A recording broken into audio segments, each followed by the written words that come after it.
Stop right there. If you have not watched my first video in this series where I walk through exactly how to overcome any objection in real estate, check that video out now and then come back to this video where I'm going to walk through a common objection for home buyers in today's market. This is a quick little objection handling series that we're doing on this channel, and this is actually something that we do every single month in the Market Authority Academy. So if you are a real estate agent who understands the importance of honing in on these skills to not only identify and generate great clients for your business, but to help them successfully navigate the home purchase and the home selling process, then that might be a great thing for you to look into.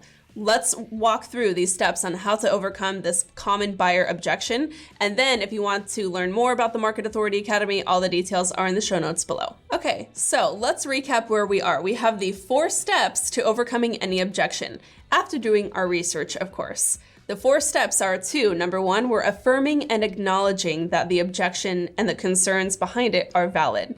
Next, we're gonna dig deeper.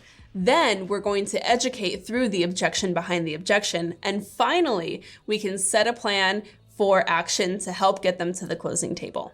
Let's talk about a very common home buyer objection as an example. This video is filmed in the beginning of 2023 where there's a lot of talk on the economy. And of course, anytime the word recession starts getting floated around like it is right now in the media, it immediately signals to people to assume that the housing market is going to crash. So if you have not heard this before, you might hear it soon. We are hearing some of the objections from our potential home buyers of, I can't buy right now, I'm going to wait for the market to crash so I can buy low. This is the I'm trying to time the market objection. What's happening with this objection is a client is not really wondering whether or not they can buy. They probably understand that if they needed to or really wanted to, they could buy right now. The question is whether or not they should buy right now. Just for context, I literally just got this objection on a video that's going like a little viral for me on TikTok, and somebody said, you and I know this as realtors, but somebody said, I made this mistake for years, timing the market, thinking every downturn would be my opportunity to get a deal. Houses never got cheaper, just buy the damn house. So of course, as real estate agents, that's what you and I want to say as soon as we hear that. We want to shake them by the shoulders and say, no, you're wrong. Don't try to time the market. The best time to buy is now because of all the reasons why you and I know that is true. But if we look at step 1, affirm and acknowledge says we cannot shake them by the shoulders and we cannot say no. We cannot negate or dismiss their feelings about this because to them, this is a real issue that they have in their head. This matters to them. To them, this is truth. And so if you immediately come out and dismiss that, then you've already lost trust.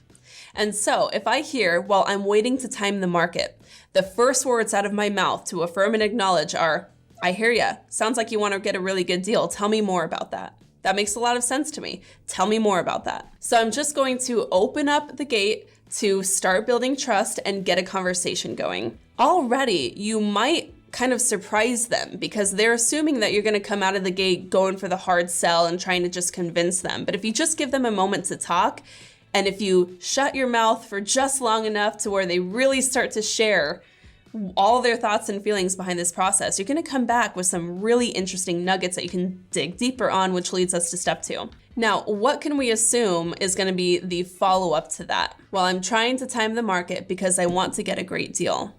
Okay, great. What about timing the market makes you think that you're waiting for a really good deal? Like what conditions in the market are we looking for?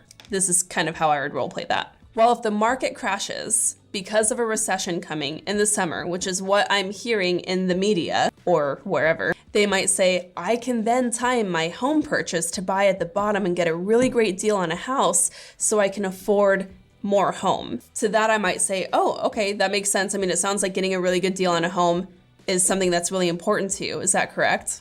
Affirm, make sure that you're on the right track. They might say, yes, I really want to make sure I get a great deal because I've never purchased a home before and I'm just not sure how affordable it actually is to own a home in Phoenix, Arizona. Okay. Now what we're actually hearing is they're not necessarily trying to time the market. They're just not sure about their affordability. Now, again, this is a really specific scenario. This is a conversation that I've actually had. And so it might be a little bit different. They might say, well, I'm just not going to buy at the top of the market. I'm waiting for the market to crash. They might say, well, I'm timing the market because I mean, I don't know. You know the public is going to come up with a million different reasons, but a really common one comes down to affordability. That is often the objection behind the objection. If that's where this conversation is going, now I can head into educate. I might dig deeper, ask a few more clarifying questions to really make sure that I'm not missing anything here. So I might say, okay, so it actually sounds like affordability is what's really holding you back here. Is it more important that you just make sure that you find a home that you can comfortably afford regardless of what happens with the economy? Yeah, I think that sounds true. They might say that. They might say, yeah, I agree. I guess that is what's really important in timing the market. I just want to make sure I get a great deal on a home so that I can afford it comfortably and then, make money when it sells. I might then respond, okay, great. So it sounds like what's really important to you here is getting a good deal on a home so that you can afford it comfortably and make a lot of money when you go to sell. When do you think you would sell this home if you were to buy it this year? Well, I think I would probably own this next home at least 10 years. Okay, got it. So now we have some areas to go in. We got to dive into that affordability issue. So from here, I would educate them on the affordability specifically. I would say, okay, great. So let's talk about the affordability aspect, because you're right. That's crazy important. We would never want you to buy a home that was outside of your means. That's just not a smart investment. So now you're on the same page, you're on the same team, okay? You guys are now problem solving together. From here, you can walk them through different steps to go through the lending process. I might follow up that and say, hey, it sounds like you might benefit from having a conversation about your affordability with a lender. All of the financing side, that's a little bit outside of my scope. I know a lot about it, but with your specific situation and how much this matters to you, it would really benefit you to speak to a professional who knows the stuff inside and out. Can I make an introduction to my lender? So now you're beginning the process to get pre-qualification going. You're gonna get them answers on something that they don't totally understand yet. That is a ton of value that you can provide that's very specific and relevant to their needs in that moment. From there, you can then offer expectations and create different options for them to put a plan in place. So I might follow this up with, why don't you speak to my lender? Obviously, he's not going to push you into like a purchase. You don't have to buy tomorrow. We understand that's not what we're doing here. Let's have a conversation with the lender so that if you do want to buy in the summer when things might cool down in the market a little bit, then you are prepared to do that. Or you can decide if buying in another time entirely makes more sense for you, whether it's now or whether it's like 3 years down the road. What do you say? That's a very non-committal, easy thing for somebody to walk into, right? They would be happy to have that conversation because they don't feel pressured and they don't think they're going to be manipulated one way or another, because that's not what we're doing here. We're trying to get them educated on something that's really important for them. You can offer that as an option, and then to set the expectation going forward, great, why don't we connect after you speak to my lender? So if it's cool, I'll take your email right now. I'll make sure to set up an email introduction. You guys can hop on a quick 15-minute call where my lender partner is just gonna learn a little bit more about what you got and share with you what you can expect on the financing side of things. And then you and I can hop on a follow-up call to discuss how that might impact your plans to buy in the future. How does that sound? How good does that feel? Like, no one's manipulating here, no salesy spammy scripts are being thrown around, and you're actually speaking to them and working with them on a human level. This is the power that you can actually be harnessing when you A, understand your ideal client, B, prepare so that you have enough research to understand how to go through these conversations with a little bit of knowledge on your side, and you are getting on the same page, you're building trust and helping put a plan in place that works for them. This is going to feel like a breath of fresh air for any consumer, any member of the public that you are speaking to, because remember, they are expecting us to come at them with a hard sell, to manipulate them into a poor decision.